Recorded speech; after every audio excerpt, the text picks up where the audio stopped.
The iPhone Air represents the first major shakeup to the iPhone family in years. The Air replaces the iPhone 16 Plus in Apple's lineup, but it really stands on its own as a completely new device. In fact, the iPhone Air really feels like a blueprint for the future as Apple nears the 20th anniversary of the original iPhone. Measuring 5.6mm, the iPhone Air is the thinnest phone in the world that's not a foldable, and yet it feels very sturdy thanks to its titanium frame. I have literally tried to bend and break this handset and it stayed intact. The Air doesn't skimp on performance either, packing an A19 Pro chip for playing demanding games and taking advantage of Apple intelligence.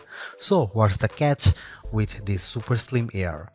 There's only a single camera, and while the battery life is pretty solid for something this size, you get less endurance versus the iPhone 17 Pro models. But it might still be the best phone for you, depending on what you are looking for. Here is the pros and cons in my full iPhone Air review. The iPhone Air starts at $1,000 for 256GB of storage. That's $100 more than the iPhone 16 Plus, but Apple is betting that you will be willing to pay a premium for a phone that's this slim and portable.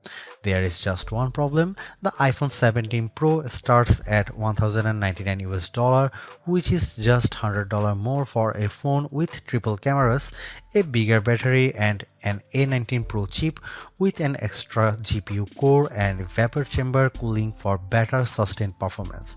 So you should really think about whether this stunning design is worth it. The iPhone Air has a release date of September 19.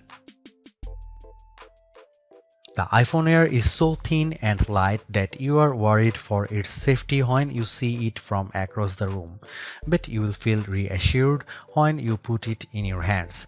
Measuring just 5.64mm thin, the iPhone Air edges out the Samsung Galaxy S25 Edge for the thinnest phone we have tested.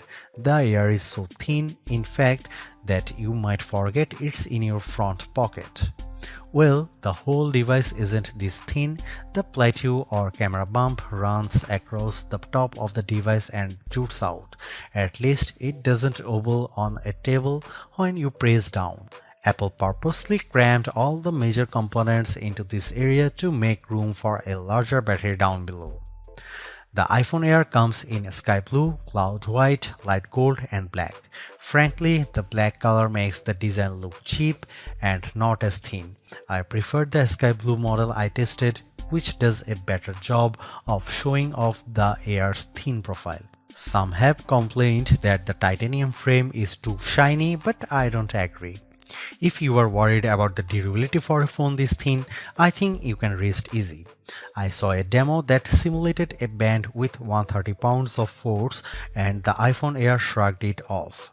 To further fortify the iPhone Air, Apple equipped the phone with a Ceramic Shield 2 display with 3x the scratch resistance of the previous technology and the Ceramic Shield back that's 4x more crack resistant than glass.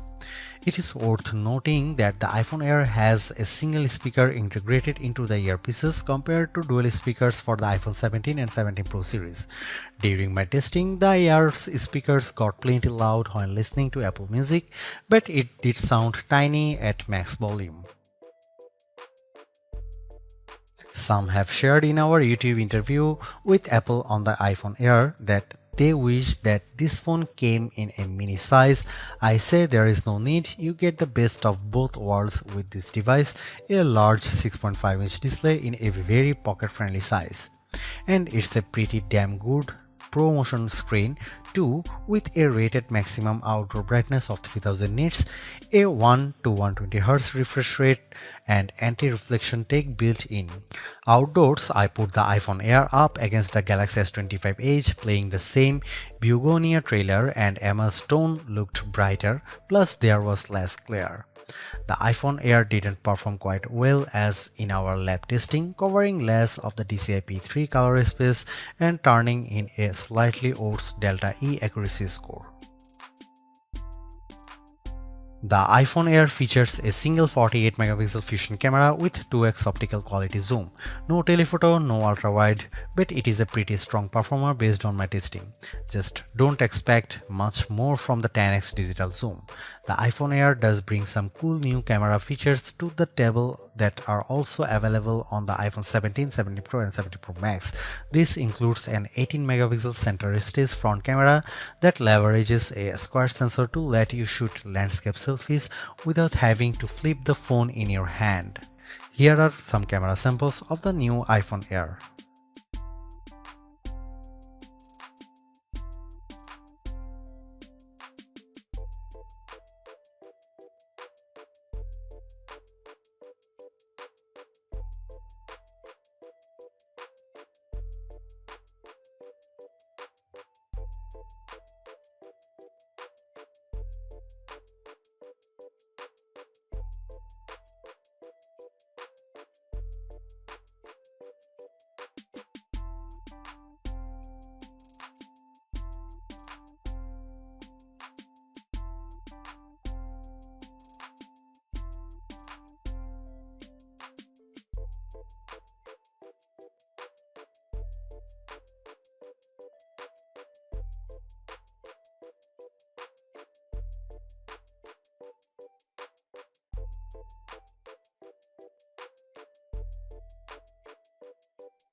Packing an A19 Pro chip, the iPhone Air promises Pro-like performance in a very skinny frame.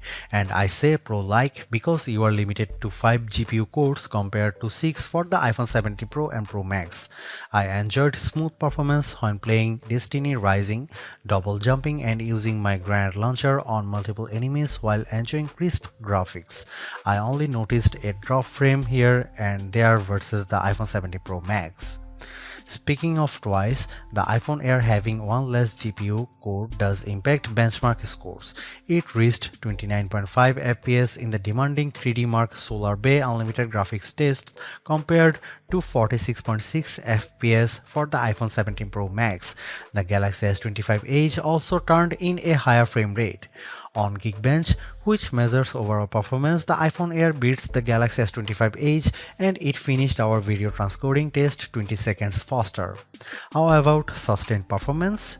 To test that, we used the 3D Mark Wildlife Extreme Stress Test, which simulates gaming for about 20 minutes. We ran it once and recorded the result, then did a second run right after that to really stress test these phones. The iPhone Air performed quite well, with stability score that beat the Galaxy S25 Edge by a fair margin in both rounds. More surprisingly, the iPhone Air turned in cooler temperatures than the Pro Max when we measured the back of the phones using the laser thermometer in 5 locations and averaged the result, though the S25 Edge was even cooler. Here's the big questions on everyone's mind. How good or bad is the iPhone Air's battery life? Apple claims all the battery life, but we decided to put that to the test in a couple of ways. First up was our battery test, which surfs the web over 5G at 150 nits of screen brightness. The iPhone Air turned in a decent 12 hours.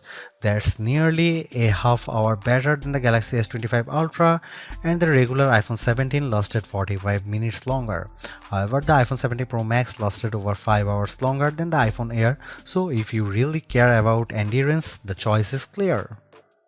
I also compared the iPhone Air's battery life versus other phones when streaming the same YouTube video over Wi-Fi for 5 hours at 50% screen brightness. The iPhone Air was down to 81%, which is better than the Galaxy S25 Edge's 67%. Note that Apple sells a $99 MagSafe Battery Pack for the iPhone Air that's designed to deliver 65% more power. I am torn about the iPhone Air as its remarkable piece of engineering. This design is amazingly thin and light, and Apple deserves serious credit for making it so durable. It feels so strong, I don't think I would bother with a case. I also like how well the iPhone Air performs. No, it doesn't have the graphics might or sustained performance of the iPhone 17 Pro or Pro Max, but it's faster than the Galaxy S25 Edge and remains fairly cool under pressure, and it offers better sustained performance than Samsung's slim phone.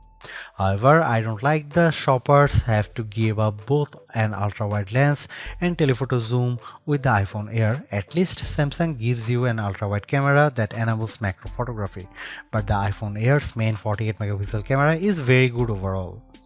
Apple left some other features on the cutting room floor as well, as such as fast charging and cinematic mode for video, so in sometimes the Air feels more like an iPhone Lite.